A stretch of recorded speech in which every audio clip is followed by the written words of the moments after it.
जो आप अभी बर्ड की आवाज़ सुन रहे थे ना, तो मैं नमाज़ पढ़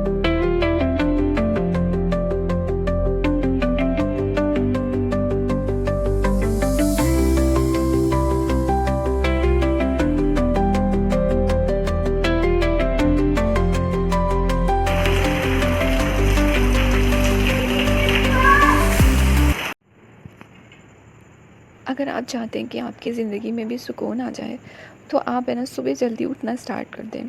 सुबह के उठने से ना जो पूरे दिन को सुकून मिलता है ना, वो सुकून आपको ऐसे कभी नहीं मिल सकता। हेलो गाइस, अस्सलाम वालेकुम, I hope are doing very well. Another day another vlog.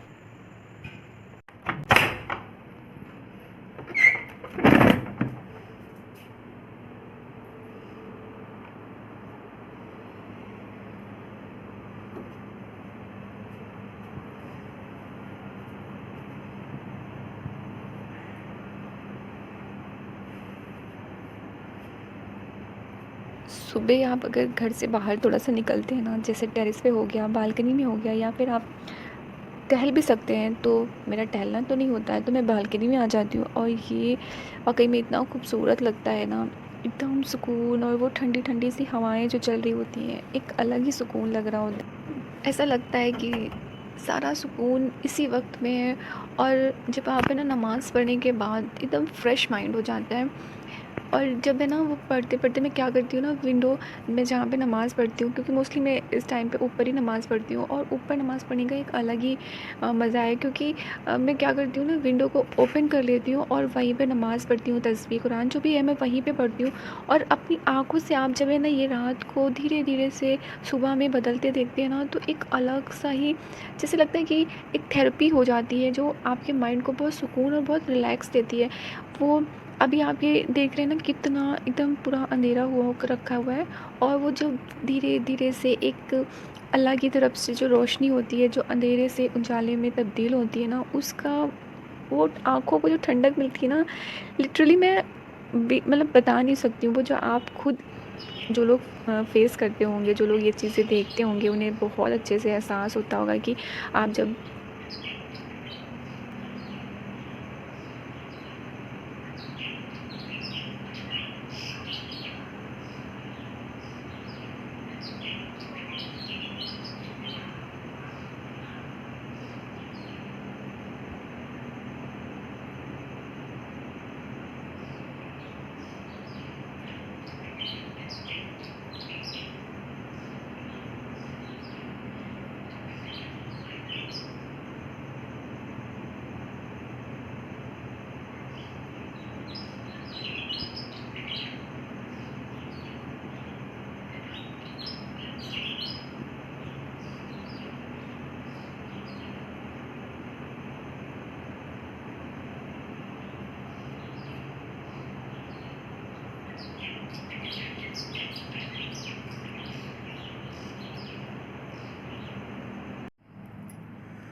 जो आप अभी बर्ड की आवाज़ सुन रहे थे ना, तो मैं नमाज़ पढ़ चुकी थी, और मैंने जब वो बर्ड की आवाज़ सुनी ना, तो मैं कैप्चर करने के लिए ही सिर्फ बाहर गई थी।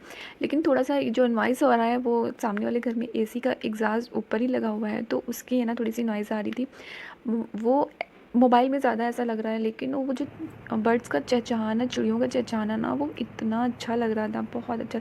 और मैं बार बार है ना थोड़ा सा ले रही थी क्लिप, कि आप लोगों को भी मैं ये मोमेंट दिखाऊं कि कितना अच्छा लगता है। लेकिन वैसे तो मोस्टली सब लोग खुद ही फ़जर की नमाज़ में जब उठते हैं, फ़जर के टाइम में 4 बजे या फिर 5 बजे, वो खुद ये चीज़ को फ़ील करते होंगे। लेकिन मैंने सोचा कि चलो मैं अपने कैमरे के थ्रू आप सबको फ़ील करा दूँ। तो मैं रख देती थी, मैं पढ़ती थी, फिर मैं कैमरा उठाती थी मोबाइल को, फिर मैं थोड़ी थोड़ी चीज़ें कैप्चर करती थी। तो बस आज का ये दिन यहीं से स्टार्ट होता है, और मैं होप करती हूँ कि आप सबको मेरे व्लॉग अच्छे लगते होंगे। और पता नहीं क्यों आप सब है ना, जैसे मुझसे ना कनेक्शन आप लूज़ कर रहे हैं, मेरे व्लॉग आप पसंद नहीं कर रहे हैं, क्योंकि मेरे जो व्यू हैं वो बहुत ज़्यादा कम आ रहे हैं। और मुझे नहीं अच्छा लगता है कि मेरी ऑडियंस मुझसे क्यों कनेक्टेड नहीं हो पा रही है, और मुझे क्यों देखना पसंद नहीं कर रही है वो। जबकि मैं ट्राई कर रही हूँ कि मैं अपनी ऑडियंस को थोड़ा सा अलग हट के कुछ ऐसा दे सकूँ जो डेली में ना हो। डेली रूटीन मैं जानती हूँ, डेली रूटीन देख के लोग बोर होते हैं, पर मैं ट्राई कर रही हूँ। उधर थोड़ा सा मेरी वो वीडियो है ना डिलीट होने की वजह से मेरा माइंड थोड़ा सा डिस्टर्ब हो गया। मैं समझ नहीं पा रही थी कि मैं क्या ऐसा दूँ। तो मैं फिर भी ट्राई कर रही हूँ कि मैं वीडियो बनाऊँ, उस एडिट करूँ, उस पे वॉइस ओवर दूँ। तो ये है कि मैं अभी कुछ जो हैक्स और आइडियाज़ होते हैं उस पे नहीं काम कर रही हूँ, लेकिन मैं बहुत जल्द आप लोगों के लिए ये जो बारिश से जुड़ी चीज़ों पे मैं बहुत जल्दी एक वीडियो लेकर आने वाली हूँ। तो जिसने अभी तक मेरे चैनल को सब्सक्राइब नहीं किया है तो जाएँ आप पहले इस चैनल को सब्सक्राइब कर लें, वीडियो को लाइक कर दें और कमेंट लाज़मी किया करें। इससे पहले वाली वीडियो में मेरा कमेंट बॉक्स कैसे बंद हो गया, मैं बहुत ट्राई कर रही हूँ कि वो मुझे नहीं समझ में आया इसमें क्या हुआ।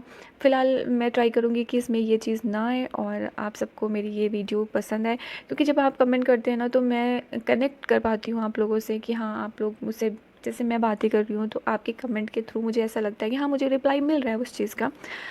तो बस उसके बाद है ना, मॉर्निंग के बाद तो बस वही डेली के रूटीन जो होते हैं, नाश्ता पानी बनाना। और नाश्ता पानी से मुझे एक चीज़ याद आई, मेरा बेटा ना इस चीज़ में बहुत बोलता है, और नाश्ता पानी हो क्या? तो उसकी बहुत सारी हैबिट हैं जो उसकी डैडू पे गई हैं, और उसके डैडू को वो जो है ना अपने डैडू को कॉपी करता है, बहुत ज़्यादा कॉपी करता है। डैडू इतने दूर होने के बाद भी वो अपने डैडू को बहुत ज़्यादा कॉपी करता है। बस यहाँ पे सारे काम वगैरह हो रहे थे और मेरे माइंड में ना बहुत सी चीज़ें चलती रहती थी, कैसे क्या ये वो सब चीज़ें। कि आप लोगों के साथ भी ऐसा होता है कि आप जब काम करते हैं ना तो बहुत सी चीज़ें, और या फिर नमाज़ के टाइम पे बहुत ज़्यादा माइंड में चीज़ें आती रहती हैं कि सारी चीज़ें ऐसा लगता है कि नमाज़ के टाइम ही याद आती है। जब भी आप नमाज़ में बैठते हैं और नियत करते हैं ना तो जहन में आता अच्छा ये लाना था, जो फिर जहन को है ना इतना हटा के फिर कॉन्सेंट्रेट करना पड़ता है नमाज़ में कि अरे बाद में मैं सोच लूँगी, बाद में मैं कर लूँगी।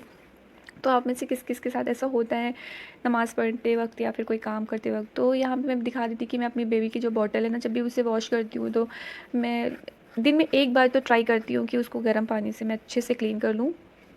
अच्छा, मैंने है ना जो अभी बीच में रिसेंट में एक कानपुर का जो हादसा हुआ है उस पे मैंने वीडियो बनाई थी, और क्योंकि बहुत ज़्यादा मुझे हर्ट हो रहा था उसको लेकर, तो मैंने उस पे वीडियो बनाई थी। तो मैंने उसको इंस्टा पे भी डाली थी उस वीडियो को, तो मैंने उसमें बहुत सारे नेगेटिव कमेंट भी मुझे मिले हैं। अच्छा, कमेंट पे मैं बात बाद में करूँगी, पहले ये बात कर लेती हूँ क्योंकि मैंने उसमें ना एक लिमिट में वीडियो बनाई थी और मुझे समझ में नहीं आ रहा था मैं हर चीज़ कैसे उसमें बोलूँ। तो मैं यहाँ पे ये चीज़ कहना चाहूँगी कि जहाँ तक हस्बैंड और वाइफ़ का जो रिलेशन जो ख़राब होता है ना, हमेशा उसमें तीसरे का हाथ ज़रूर होता है, क्योंकि जब वो तीसरा बीच में एंटर हो जाता है ना तो हस्बैंड वाइफ़ का रिलेशन हमेशा ख़राब होता है। चाहे वो लड़की के घर वाले हों या फिर लड़के के घर वाले हों, उनमें से किसी एक के बीच में होने से रिलेशन जो हस्बैंड वाइफ़ के होते हैं ना वो ख़राब हो जाते हैं। मैंने जहाँ तक ये चीज़ें देखी हैं वो कभी भी है ना शादी के बाद हस्बैंड हो, रेयर ही केस में होता है जहाँ पे हस्बैंड और वाइफ़ ख़राब होते हैं, वरना मोस्टली है ना लोगों के तीसरे के एंटर होने पे तीसरे के घर बर्बाद करने से ही घर बर्बाद होते हैं। और जहाँ तक लव मैरिज का सवाल होता है ना, लव मैरिज में तो ऐसा नहीं होता। और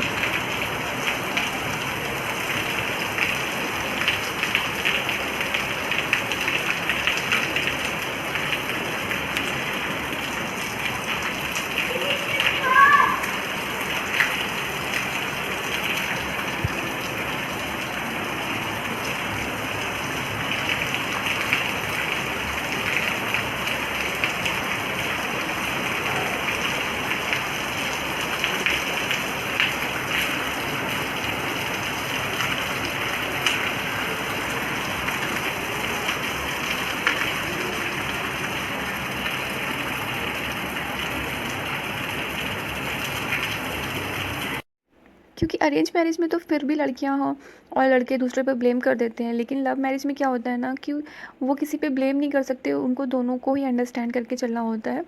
तो इसमें तीसरे का हाथ ही जब होता है ना तभी रिश्ते ख़राब होते हैं। इसलिए कोशिश तो यही करें जो भी घर वाले हैं कि ना किसी का रिश्ता टूटे तो ज़्यादा बेटर हो।